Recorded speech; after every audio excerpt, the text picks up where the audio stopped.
बिस्मिल्लाहिर्रहमानिर्रहीम। लाखों दुरूद व सलाम हज़रत मोहम्मद मुस्तफ़ा सल्लल्लाहु अलैहि वसल्लम और आपकी अहले बैत अतहार पर। अस्सलामु अलैकुम नाज़रीन, न्यूज़ पैलेस के साथ सैयद इब्रार नकवी आपकी खिदमत में हाज़िर है। दोस्तों, आज यौम आशूर है, 10 मुहर्रम है। इराक़ के शहर करबला में एक इंतहाई अफसोसनाक वाक़या पेश आया।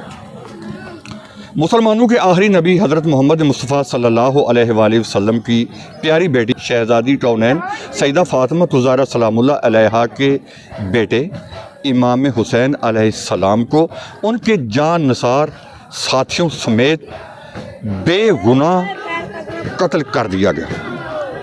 ये सारा वाक़या करबला की सरज़मीन पर पेश आया।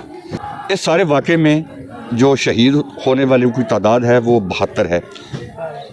72 शहदा में से एक नन्हा शहीद है जिसकी उम्र फ़कत 6 माह है, जो कि इमाम अली मुकाम इमाम हुसैन अलैहिस्सलाम का छोटा शहज़ादा है। उनका बेटा जिसका नाम है अली असगर अलैहिस्सलाम, जिनको इंतहाई बेदर्दी के साथ भूखा और प्यासा करबला के सहरा में तपती रेत पर इंतहाई बेदर्दी के साथ कत्ल कर दिया गया। और कहानी यहाँ ख़त्म नहीं होती। ज़मीर को झंझोड़ देने वाली बात यह है कि जब इमाम अली मुकाम को कत्ल किया गया, उनकी बहन उनको देख रही थी, क्योंकि भाई और बहन का रिश्ता जो है ये बड़ा अजीम होता है। इमाम हुसैन अलैहिस्सलाम को उनकी बहन जनाब सैयदा ज़ैनब आलिया सलामुल्लाह अलैहा के सामने बेदर्दी के साथ कत्ल कर दिया गया। और फिर बात यहाँ तक ही नहीं, इमाम अली मुकाम को उनके जानसार साथियों को कत्ल करने के बाद उनकी जो लाशें हैं वो करबला की सरज़मीन पर बेयारो मददगार बेगोरो कफन पड़ी रहीं। 3 दिन के बाद उनकी तदफीन जो है वो अमल में लाई गई है। ये लोग जो देख रहे हैं, ये लोग सरापा एहतजाज हैं। जितने भी आशिकान अहले बैत हैं, इमाम अली मुकाम के चाहने वाले हैं, वो एक अपना एहतजाज रिकॉर्ड करवा रहे हैं और अपने एक हुसैनी होने का सबूत दे रहे हैं। अब बात यह है कि इतने बड़े वाक़े का, इतने बड़े जुर्म का ज़िम्मेदार कौन है, इस जुर्म में कौन लोग शरीक हैं। तो मैं आपको सिंपली बताता चलूं कि अपने ही नबी के कलमा गो लोगों ने, यानी कि मुसलमानों ने अपने ही नबी के नवासे का घर उजाड़ दिया और इमाम अली मुकाम को शहीद कर दिया।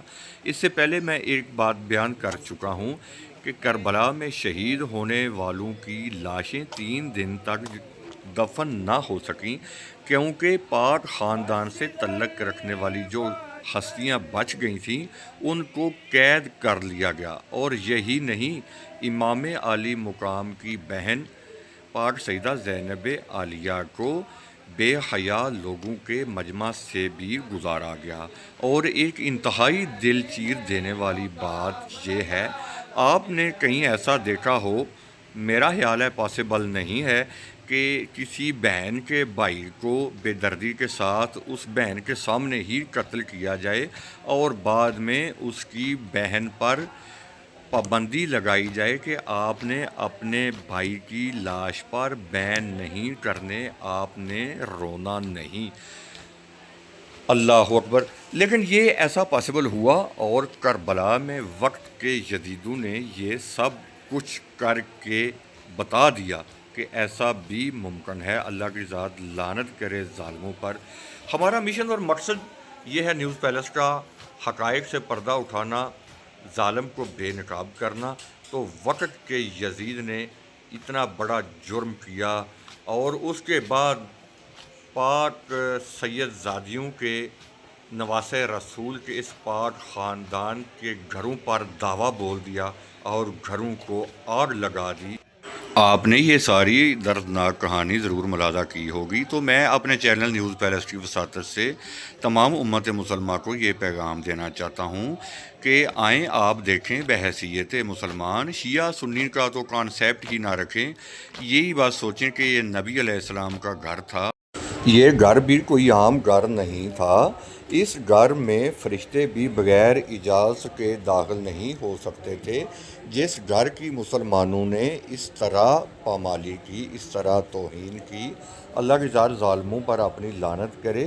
اب نتیجے پر آئیں، اب آپ یہ فیصلہ کریں کہ اگر یہ بات ہے خوشی کی تو آئیں سب مسلمان مل کر خوشی مناتے ہیں، اور اگر بات ہے دکھ والی، بات ہے غم والی، تو بحیثیت مسلمان سب کو نواسہ رسول کے اس غم میں شریک ہونا چاہیے، یا کم از کم غم منانا چاہیے۔